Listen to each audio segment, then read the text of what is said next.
we'll move on to Confucius and his 4 books, which are considered essentially the canon for passing down the sayings of Confucius and expounding upon them and commentating on them. And so these range from 500 to 300 BC. So Mencius says at one point, to nourish the heart, there's nothing better than to make the desires few. So we have an idea of passions, and here he's talking about desires, and I'd argue that they're synonymous. And he's talking about nourishing the heart is making your passions few. First of all, this means that he understands the heart as in a sort of spiritual way, or some sort of, I guess, higher way that we could put it, that's not physical, because he's saying that making desires few nourishes the heart. How would anyone understand that unless they were understanding it from the true Christian perspective of the soul? In the second quote, Confucius talks about certain passions appearing at certain times, at certain ages of a person. He says, these are the 3 things which the superior man guards against. In youth, when the physical powers are not yet settled, he guards against lust. When he is strong and the physical powers are full of vigor, he guards against quarrelsomeness. When he's old and the animal powers are decayed, he guards against covetousness. So we don't know, we could argue that, the appropriateness of each of these, but, he obviously, this would depend on the person.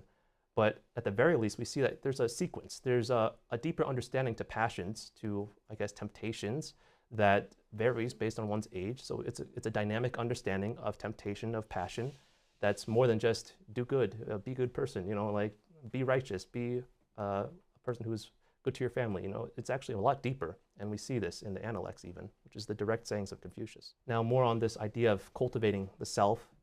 Confucius says, what the superior man seeks is in himself. What the mean man seeks is in others. And one might say, okay, there's many ways to understand that. One way is the interior, focus on the interior self, as we saw in the Tao Te Ching. Another way is, in the bottom quote, it kind of expands on it from Mencius. He says, the disease of men is this, that they neglect their own fields and go to weed the fields of others, and that what they require from others is great, while what they lay upon themselves is light. So this is talking about the passion of judgment. And I think it's spot on, and it kind of expounds on the first quote. And just so you know, I forgot to mention, Mencius is actually one of the most famous followers of Confucius, and he expands on all of his sayings, essentially, written and unwritten sayings. So we see they have an understanding of judgment too, judgmentalism, and they say that's like a very pervasive problem. Even more on cultivation. One of his disciples, of Confucius's disciples, called Zilu, is asking him what's a superior man. And Confucius says the cultivation of himself in reverential carefulness. And so he says, is this all? And Confucius says he cultivates himself so as to give peace to others. And then his disciple doesn't understand, so then he repeats it again.